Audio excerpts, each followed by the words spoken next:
Coincidences यानी कि इत्तेफाक। हमारी रोज़मर्रा की ज़िंदगी में कई सारे इत्तेफाक हमारे साथ होते रहते हैं, जो कि बहुत ही आम बात है। मगर हमारे इतिहास में कुछ ऐसे कोइंसिडेंसेस हो चुके हैं जिन पर विश्वास करना बहुत ही कठिन है। इस वीडियो में मैं आपको कुछ ऐसे ही कोइंसिडेंसेस के बारे में बताने वाला हूँ जिन पर विश्वास करना बहुत मुश्किल है, मगर वो सच में घटित हो चुके हैं।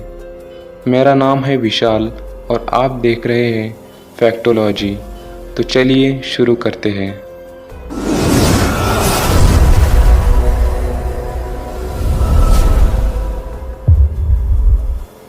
नंबर 1, अब्राहम लिंकन और जॉन एफ कैनेडी।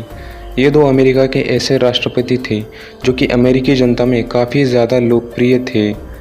इन दोनों के बीच में भी कुछ ऐसे कोइंसिडेंसेस मौजूद हैं जिन पर विश्वास करना बहुत ही मुश्किल है। जैसे कि अब्राहम लिंकन सन 1846 में अमेरिकी कांग्रेस में शामिल हुए थे और उसके ठीक 100 साल बाद जॉन एफ कैनेडी 1946 में अमेरिकी कांग्रेस में शामिल हुए थे। अब्राहम लिंकन सन 1860 में अमेरिकी राष्ट्रपति बने थे और उसके ठीक 100 साल बाद सन 1960 में जॉन एफ कैनेडी भी अमेरिका के राष्ट्रपति बने थे। अगर आपको चौंकाने के लिए इतना ही काफ़ी नहीं है तो आगे सुनिए। अब्राहम लिंकन के बाद अमेरिका के जो राष्ट्रपति बने थे उनका नाम था जॉनसन, और जॉन कैनेडी के बाद अमेरिका के जो राष्ट्रपति बने थे उनका भी नाम जॉनसन ही था।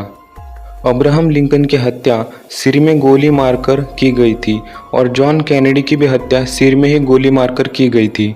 इन दोनों राष्ट्रपतियों के मौत के वक्त उन दोनों की भी पत्नियां उनके साथ मौजूद थी। इन दोनों की ही मौत शुक्रवार के दिन हुई थी, यानी कि फ्राइडे के दिन। अब्राहम लिंकन की हत्या जिस थिएटर में की गई थी उस थिएटर का नाम था फोर्ड, और जॉन कैनेडी की हत्या जिस कार में की गई थी उस कार की कंपनी का नाम भी फोर्ड ही था। और आखिर में इन दोनों राष्ट्रपतियों के नाम में भी कुल 7 अक्षर मौजूद है। Number 2, Simpson. ये कार्टून तो आप सबको पता होगा, काफ़ी लोकप्रिय था और काफ़ी पुराना भी है। साल 2000 में इस कार्टून का एक एपिसोड आया था जिनमें अमेरिका का एक राष्ट्रपति दिखाया गया था और वो राष्ट्रपति का कैरेक्टर था ये। अब ये फ़ोटो देखकर आपको समझ आ ही गया होगा कि आज ये कैरेक्टर हूबहू किसके जैसा दिखता है। जी हाँ, डोनाल्ड ट्रंप। और आगे जाकर यही हुआ। ऐसा ही दिखने वाला इंसान यानी डोनाल्ड ट्रंप आगे जाकर अमेरिका के राष्ट्रपति बन गए। उस कार्टून में जिस तरह चुनावी अभियान चलाया गया था ठीक उसी तरह डोनाल्ड ट्रंप ने भी अपना चुनावी अभियान शुरू किया था। नंबर 3, अगर आप जहाज़ में कहीं घूमने जाने वाले हैं और आपका नाम ह्यू विलियम्स है तो निश्चिंत होकर सफ़र में निकल जाइए। आगे का इत्तेफाक ही कुछ ऐसा है।